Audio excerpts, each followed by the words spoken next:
Cobertura televisiva cuando lleva el gol. They called him the quiet brain inside Brazil's loudest symphony. In Mexico, 1970, the world watched Pelé levitate and Jairzinho burn holes through goal nets.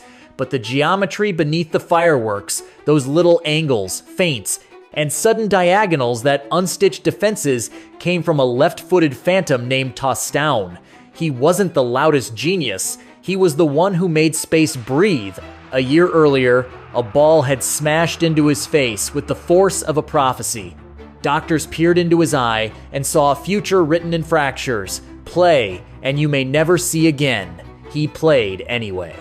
In the Azteca, he drifted away from center backs like mist, tugging them out of position, slipping passes into the shadows where Pelé liked to arrive half a second before destiny. Brazil lifted the trophy, and the world cheered the artists. The architect smiled, blinked, and tried not to count the flickers at the edge of his vision. What followed is not the story of a man returning for more applause. It is the story of a champion walking into silence, trading a stadium's roar for the soft metronome of a clinic, and vanishing before anyone could truly measure what he was. He made Pelé shine, and then he chose another kind of light. Eduardo Gonçalves de Andrade, known to the world as Tostão, was born in 1,947-inch Belo Horizonte, Brazil, not in the favelas of Rio, nor the streets of Sao Paulo, but in the thoughtful quietude of Minas Gerais. It was a place known more for poets and doctors than for dazzling footballers, and somehow Tostão would become all three. He emerged at a time when Brazilian football was undergoing a profound evolution. The ghost of 1950 still haunted the nation, but the wounds of that Maracanazo had been softened by the golden triumph of 1958 and the repeat in 1962. Now a new era was arriving, one that demanded not just individual flair, but collective intelligence.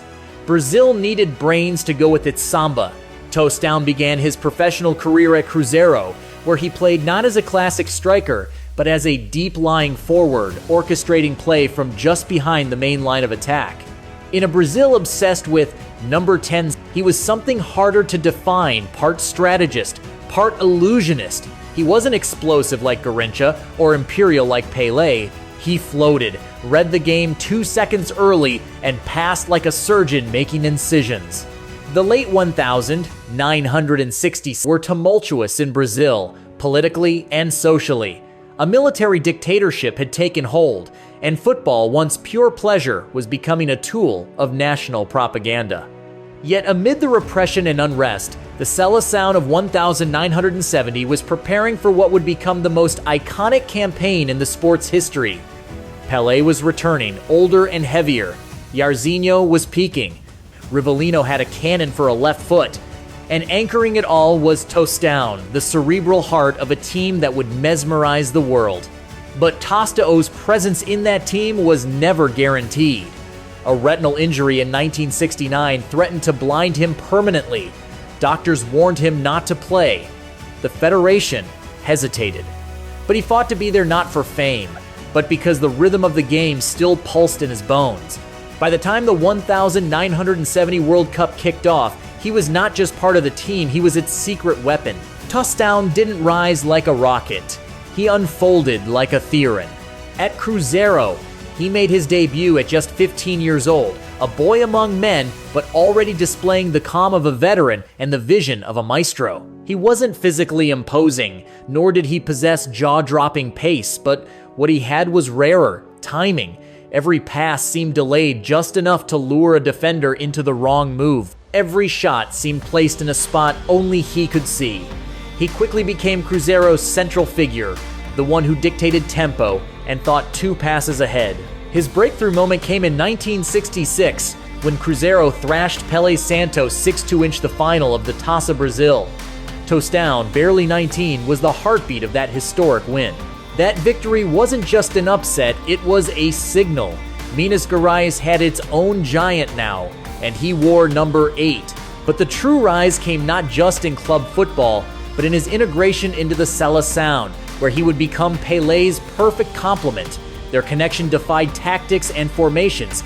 Pelé was gravity, Tostão was orbit. He pulled defenders away, played one-touch passes that opened time itself, and often dropped deep, dragging marking shadows with him, freeing space for Brazil's attacking waves.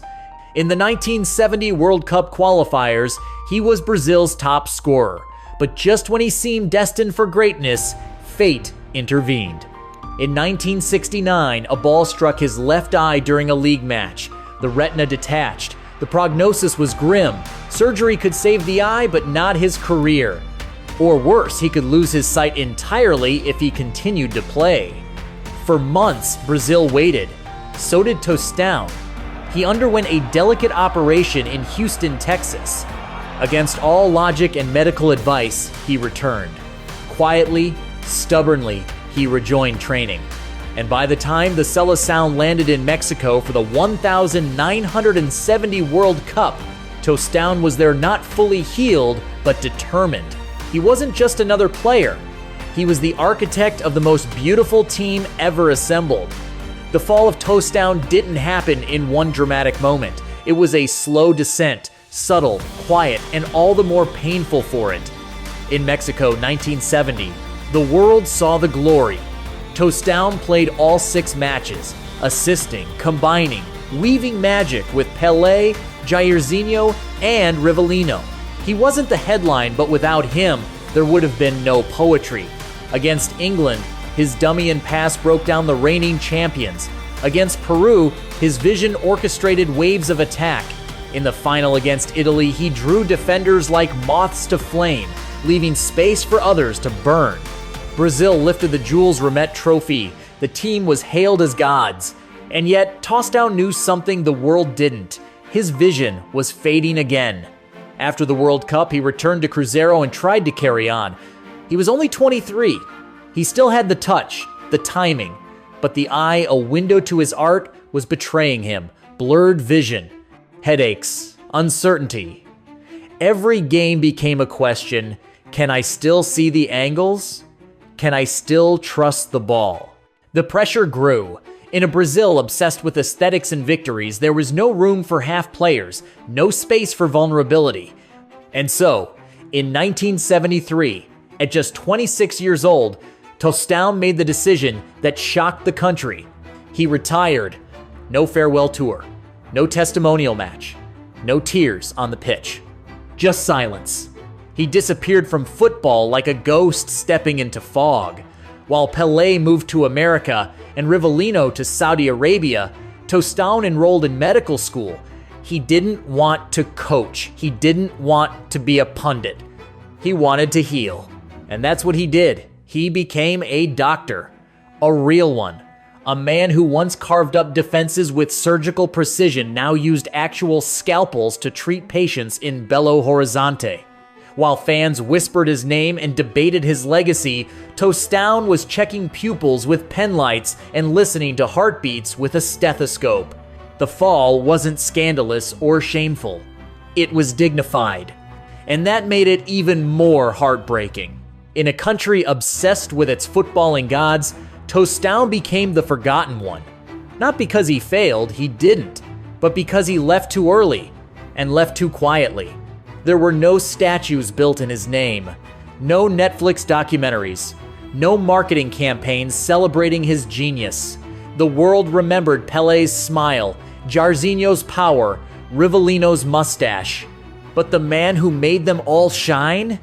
He faded, like a brilliant note swallowed by silence after the final chord. And yet, among the true connoisseurs of the game, among writers, thinkers, and coaches, Tostão's legend only grew. Johan Cruyff once said, "Football is played with the head. Your feet are just the tools." Tostão embodied that long before it was fashionable. In his post-football life, he did not chase spotlights, but eventually he did return not to the pitch, but to the page. As a columnist and football philosopher, Tostão began writing for major Brazilian newspapers. His insights were sharp, poetic, sometimes painfully honest. He dissected the modern game with the same clarity he once dissected defenses. His words carried the weight of someone who knew who had been inside the symphony and now stood outside, listening. His legacy isn't measured in trophies or goals, it's measured in the memory of fluid movement, of perfect understanding, of the way he made Pelé better and never asked for credit. It's in the silence between the drumbeats of Brazil's most glorious rhythm. Ask those who played with him. Ask Pelé. They'll tell you the truth. Without Tostão, 1,970 might never have been eternal. Tostão once said, "I did not leave football because I stopped loving it. I left because I could no longer see it the way I used to." And perhaps that is the most poetic tragedy of all. He was the player who saw everything before it happened. The angles, the movements, the openings no one else could see. And yet it was his own sight that betrayed him. The very organ that made him unique became the reason he had to walk away. But maybe that's exactly what preserves his myth. While others chased the twilight of their careers across continents and endorsements, Tostão chose a different kind of immortality, dignity. He left with his mystery intact. To the masses, he's a name in the shadow of Pelé. But to those who understand the architecture of greatness, Tostão was the invisible hand behind Brazil's masterpiece. He was the brain in a team of hearts, the silence in a team of samba. He made Pelé shine, and then, like a magician after the trick is done, he stepped behind the curtain, into silence, and into science. And there, in that quiet, he became eternal.